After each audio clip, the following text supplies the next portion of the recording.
और आखिरकार बचाया नहीं ही जा सका उन लोगों को। और चारों जो क्रांतिवीर थे, राम प्रसाद बिस्मिल, अशफाक उल्लाह, राजेंद्र लाहिड़ी और रोशन सिंह, चारों को फांसी पर लटका ही दिया गया।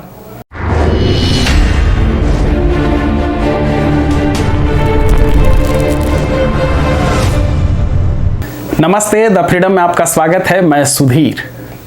तो आज का किस्सा भगत सिंह को लेकर के, जिसमें राम प्रसाद बिस्मिल भी शामिल हैं और दल के और भी साथियों का इस किस्से में जिक्र होगा।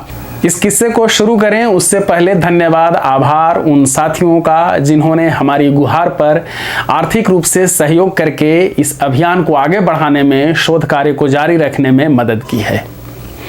और अब आते हैं आज के किस्से पर। आज का किस्सा है जब काकोरी कांड में राम प्रसाद बिस्मिल, रोशन सिंह, राजेंद्र लाहिड़ी और अशफाक उल्लाह को फांसी की सज़ा सुनाई जा चुकी थी और उन्हें छुड़ाने के लिए प्रयत्न किए जा रहे थे, लेकिन अब तक कोई प्रयत्न सफल नहीं हुआ था।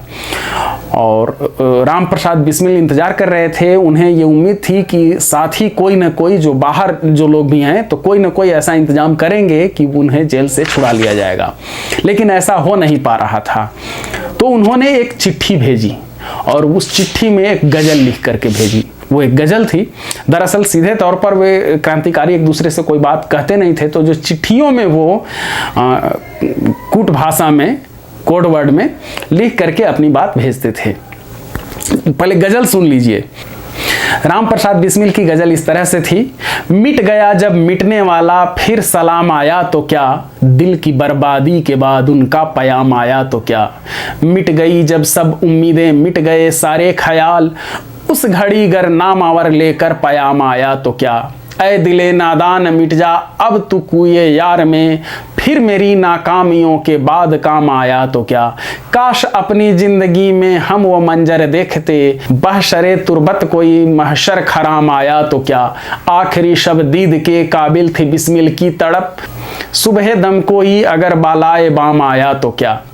ये गज़ल भेजी राम प्रसाद बिस्मिल ने, जो उस समय दल के साथी थे। और जब वहाँ पर भगत सिंह भी उस मीटिंग में शामिल थे जब ये चिट्ठी पढ़ी गई।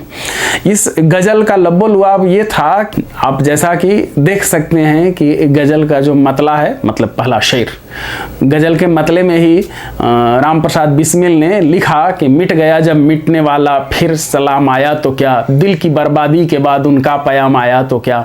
मतलब उन्होंने अपने साथियों से कहा था कि यार हम फांसी पर लटक जाएंगे तो उसके बाद तुम लोग इंतजाम ही करते रहोगे, प्लान ही बनाते रहोगे, तो उसका क्या फ़ायदा है।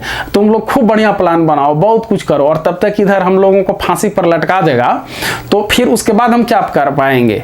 फिर तो हम अभी कुछ छुड़ाओगे तब ना फिर आगे कुछ हो पाएगा। तो ये उनका लब्बो लुआब पूरी गज़ल का था।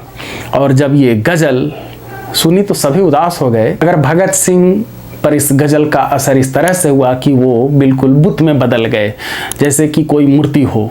वो वहीं दीवार से खड़े होकर के दीवार के पास सुन रहे थे, दीवार में वो उठक जाते हैं, दीवार का टेक ले लेते हैं और वो धीरे धीरे बैठ जाते हैं और कुछ नहीं बोलते, बस वैसे ही सदमे में बैठे रहते हैं।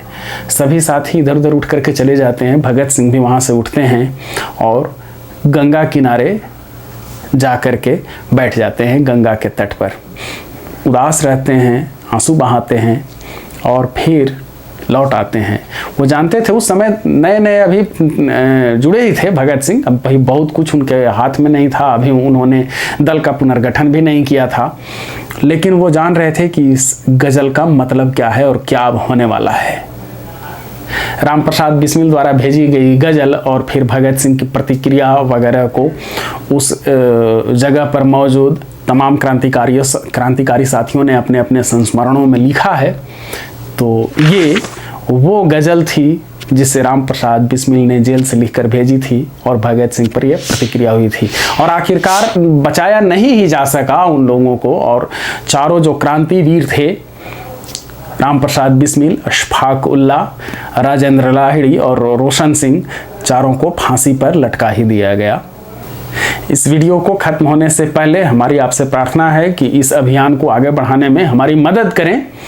आपके स्क्रीन पर एक बैंक खाते का विवरण दिखाई दे रहा होगा, उसके माध्यम से आप हमें आर्थिक मदद दे करके हमारे शोध को, इस अभियान को आगे बढ़ाने में मदद कर सकते हैं।